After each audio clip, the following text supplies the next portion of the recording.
You know, it's funny. We spend, what, half our waking lives staring at screens? Mona We Lisa. tap a piece of glass, and we expect the sum of human knowledge to appear instantly. We click connect, and we treat the internet like it's this ethereal, magic trick. It is the ultimate black box for most people. Uh-huh. Input goes in, cat video comes out, and nobody asks what happened in the middle. Exactly. But today, we are stopping to ask what happens in the middle. We're going to look at the actual physical nervous system that makes the modern world function. Right. We are peeling back the user interface to look at the copper, the glass, and the blinking lights underneath. It's the classic iceberg problem. We see the app, Mhm. but 90% of the reality is the infrastructure. And specifically, today we are digging into the playbook that defines that infrastructure. Okay. We're looking at the CompTIA A+ certification training material, specifically Core 1 and Core 2, Module 5. Which, for anyone who hasn't spent time in a server room, is basically the Bible for IT professionals. It really is. If you want to fix computers, manage networks, or just understand how a packet of data gets from a server in Virginia to a phone in Tokyo, CompTIA A+ is the alphabet you have to learn first. And man, is it an alphabet soup. We've got LANs, WANs, PANs, MANs, NICs, PoE. It sounds like we're speaking in code. It does. But our mission today is to decode that soup. We want to understand the cast of characters, the actual hardware that keeps us connected. It's a great goal, Yeah. because once you understand the pieces, the magic of the internet stops being magic and starts becoming engineering. And honestly, the engineering is even cooler. So let's unpack this. The source material starts by breaking down networks, not by how they transmit data like, radio waves versus cables, but by something much simpler. Geography. Geography. Right. It's about scale. Yeah. That is the easiest way to visualize it. Think of it as concentric circles of connectivity, starting from the smallest possible point. Which is the PAN, the personal area network. A PAN is exactly what it sounds like. It's a network centered around a single person. We're talking a range of just the local area network. This is the workhorse of the internet. A LAN covers a single specific geographic location. Right. That could be a room, a single floor of an office, an entire building, or even a group of buildings like a university campus. And this is where the hardware changes, right? We aren't just doing Bluetooth anymore. Right. In a LAN, you're usually dealing with physical infrastructure, Ethernet cables running through walls, network switches in closets. Or you're using the wireless variant, the WLAN. Which is just Wi-Fi. Exactly. Wi-Fi is just a LAN without the wires, Yeah. based on the IE 802.11 standards. Yeah. But conceptually, whether you're plugged in or wireless, if you're in that building, you're a node on that local area network. Just if I'm at a coffee shop using their Wi-Fi, I'm on their LAN. Correct. If I'm at home, I'm on my LAN. Correct. And that network is usually contained within that property. But let's go bigger.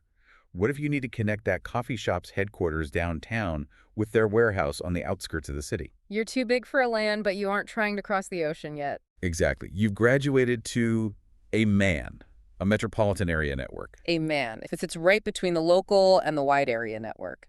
A MAN typically spans a city, a municipality, or maybe a very large university campus that's spread out across a town.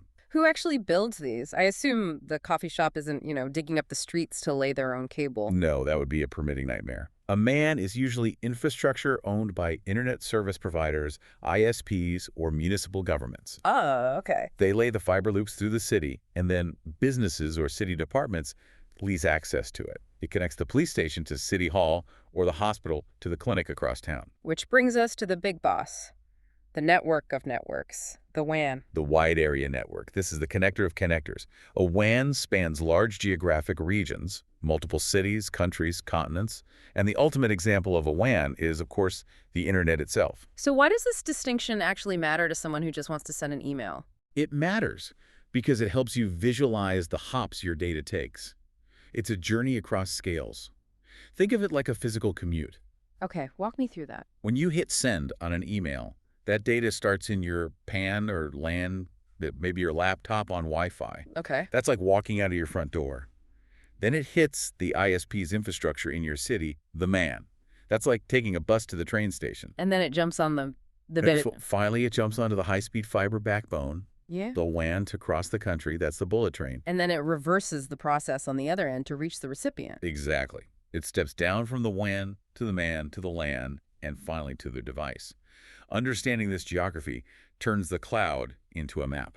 That is a fascinating way to visualize it. Now, speaking of that map, the source material makes a really interesting distinction between how these networks are set up in our homes versus how they're designed for big Oh, business. absolutely. This is the difference between SOHO and enterprise. SOHO stands for small office, home office, basically my living room. Right. In a SOHO environment, the primary design goal is simplicity and cost effectiveness. You generally have a small number of users, and you don't have an IT staff. Which explains that one black box with the blinking lights that sits by my TV. That is the perfect example. We usually just call it a wireless router, but technically, that device is a marvel of integration. It's a Swiss Army knife. What do you mean? Well, inside that one plastic shell, you have a router to talk to the internet, a switch to connect your wired devices, a wireless access point for your Wi-Fi, and a modem to translate the signal from the ISP. So it's 4 different devices smashed into one box, It is. which is great for me because I only have to plug in one power cord. Exactly. Yeah. But there is a trade-off. It's a single point of failure. If that power cord gets kicked out, or if the device overheats. Your entire network, Wi-Fi, wired, internet, everything goes dark. Everything. Which is annoying for me, but I imagine for a hospital or a bank, annoying isn't the right word. Catastrophic is probably closer, which is why enterprise networks are designed completely differently. In a large organization, you don't buy the Swiss Army knife. You buy specialized tools. You use a modular network design. Modular meaning you break it apart. You separate the functions into dedicated hardware. You have a giant high-powered router that only does routing. You have racks of dedicated switches that only do switching. Okay. You have wireless access points scattered throughout the ceiling that only do Wi-Fi. And the material mentions a hierarchy here. It's not just a pile of equipment. Right. They organize it into layers: core, distribution, and access. Why make it so complicated? It's about manageability and resilience. If a Wi-Fi access point in the lobby fails, the rest of the building is fine. Oh, I see. If you need more speed in the core of the network, you can upgrade that one router without having to replace every switch at every desk. It allows you to scale up without tearing everything down. So SOHO is all-in-one for simplicity, and enterprise is divide and conquer for stability. That's a perfect summary. And the absolute pinnacle of this enterprise approach is the data center. The brain of the operation. The data center is a facility dedicated entirely to provisioning server resources. Yeah. We aren't just talking about a closet with a few computers. These are massive industrial-scale facilities. The sources mention that these places have features that would seem like overkill for a normal office. Oh, it's serious engineering. They have redundancy for everything. If the power grid fails, banks of batteries take over instantly, and then massive diesel generators kick in. Wow. They have specialized cooling systems because thousands of servers generate immense heat. And security. Tighter than an airport, Yeah. biometric locks, man traps, 247 surveillance. Because that is where the data lives. Right. When you save a file to the cloud, it isn't floating in the sky. It is sitting on a spinning hard drive in a cold, loud room in a data center. It really grounds the concept of the cloud. It's physical. It is intensely physical. Okay, let's zoom in. We've talked about the big picture, the cities, the buildings, the data centers, but I want to talk about the actual hardware. The cast of characters listed in the CompTIA module. It's meet the team. First up, the gateway, the component that actually allows a computer to speak network, the NIC. The network interface card. Now, I remember back in the day, this was a literal card you had to screw into the back of your PC. It was. Nowadays, it is almost always integrated directly into the motherboard of your laptop or desktop. But the function is exactly the same. Okay. It is the bridge between the digital data inside your computer and the physical signals on the network. It handles the translation. It does the translation. Yes. It takes the binary data from your CPU and turns it into electrical pulses for a copper cable, or light pulses for fiber, or radio waves for Wi-Fi. Without an NIC, your computer is an island. And the NIC has a secret, doesn't it? A sort of fingerprint. It does. This is one of the most critical concepts in networking. Every NIC has a NSC address. Media access control. Here's where it gets really interesting to me. The source material breaks down exactly what this number is. It's not just random digits. No, it's a structured 48-bit identifier. Yeah. And it tells a story. The first 24 bits are the OUI, the organizationally unique identifier. Which is basically manufacturer code, right? Correct. The IEE assigns that code to the manufacturer. Yeah. If I look at the first half of a MAPI address, I can immediately tell if that network card was made by Intel or Cisco or Apple. And the second half. The last 24 bits are the unique serial number for that specific device. So it's like a VIN number on a car. You have the make and model code plus the specific serial number of that chassis. Exactly. And here's the key difference between a MAC address and an IP address. An IP address is logical. It's like your house address. It changes depending on where you live. Right. But a MAC address is physical. It's like your fingerprint. It is burned into the hardware at the factory, and it never changes. We'll come back to why that's a little spooky later. But moving on, we have the NIC. We plug a cable into it. Where does that cable go? If I'm in an office, it usually disappears into a wall jack. Right. And it doesn't just dangle loosely in the ceiling plenum. It travels back to the server room and connects to the organizer of our cast, the patch panel. The patch panel, it sounds like something from a 1950s telephone exchange. It functions very similarly. A patch panel is a centralized termination point. Imagine a metal rack with rows of ports on the front. All those cables running through the walls from the hundreds of desks in the building. Yeah. They all get punched down onto the back of this panel. So the front just looks like a neat row of jacks. Yes. It keeps the chaos organized. Instead of having long, heavy cables trailing everywhere, you have a neat wall of ports. Then you use short, manageable patch cables to connect those ports to the actual active equipment. Which brings us to the traffic cops, the switches. The switch is the device that actually connects devices on a LAN. It's the central hub. It receives data frames and forwards them to the correct destination. Now, the sources distinguish between two types of switches, unmanaged and managed. This seems like a big deal for anyone setting up a network. Huge difference. An unmanaged switch is pure plug and play. It has no configuration interface. You plug devices in, and it just works. So simple, easy. Simple, easy, but dumb in a sense. This is what you'd find in a SOHO environment. Okay. If you want control, you need a managed switch. These are for larger LANs and corporate use. They have a brain. They allow you to configure security settings, prioritize traffic, and monitor what's happening. Prioritize traffic, you mean like making sure the CEO's video call doesn't freeze because someone in the mailroom is downloading a huge file? Exactly. That's called quality of service, or QoS. A managed switch lets you say voice and video data is more important than email data. An unmanaged switch treats everything equally. So unmanaged is set it and forget it, and managed is for when you need to actually drive the car. Precisely. Okay, we've got the cards, the panels, the switches. Now I want to talk about the blood in the veins, the power and the cabling. The module talks about something called PoE. Power over Ethernet. This is a game-changer technology. It sounds like magic. Yeah. Sending electricity and internet over the same wire? It allows you to send electrical power along with the data on the twisted pair Ethernet cabling.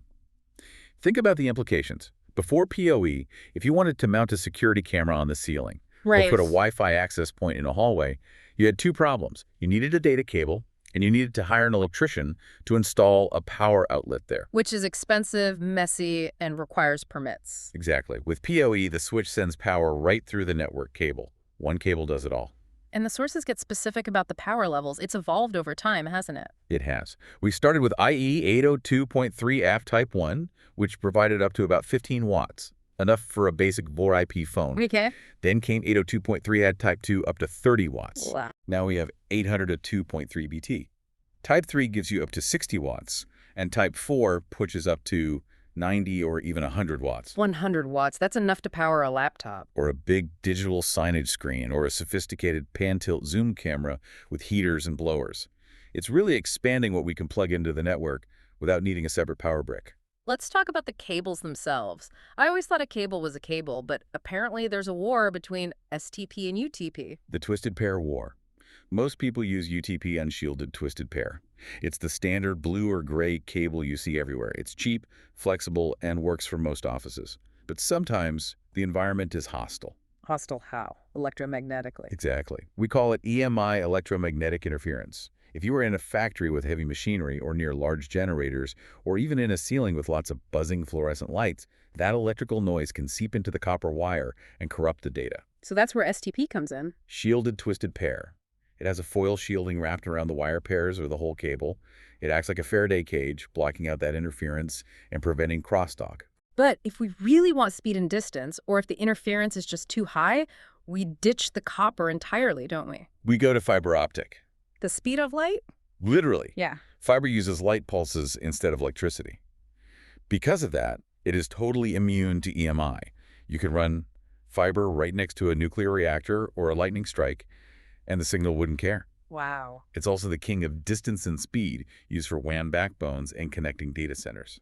Before we wrap up the hardware, there's one tool mentioned in the source material that I feel like every IT person has a love-hate relationship with. The crimping tool. The crimper, yes. It is the quintessential network technician's tool. Walk us through what this thing actually does. It looks like a pair of pliers on steroids. So when you buy bulk cable for a building, it comes on a giant wooden spool. Right. There are no connectors on the ends. You have to put that plastic plug, the RJ45 connector, onto it manually. And the crimper does that. The crimping tool is what makes that happen. It strips the outer jacket. Hmm. Then, and this is the part everyone hates, you have to untwist the tiny internal wires and line them up in the exact right color order: orange, white, orange, green, white, blue. And if you get one cross, The cable won't work. yeah, But if you get it right, you slide them into the connector and you use the tool to crimp it. crunch. It pushes metal pins down into the wires to make contact and locks the plastic connector onto the cable jacket so it doesn't pull off. It's a very satisfying mechanical feeling when you do it right. And a very frustrating moment when you realize you swap the green and blue wires and have to cut it off and start over. It builds character. Oh. Every IT pro has blistered thumbs from a day of crimping cables. So let's synthesize all of this. We started with a Bluetooth connection on your wrist, a PAN. Right. We moved to the LAN in your house or office, connected by those crimped cables and organized by patch panels. We scaled up to the man in your city, and finally the global WAN. And underneath it all, you have this rigorous structure. Modular designs in enterprise, unmanaged simplicity in SOHO, and specialized hardware like NICs and switches directing traffic. It really transforms the internet from this magical cloud into a tangible, logical machine. It's not just connecting.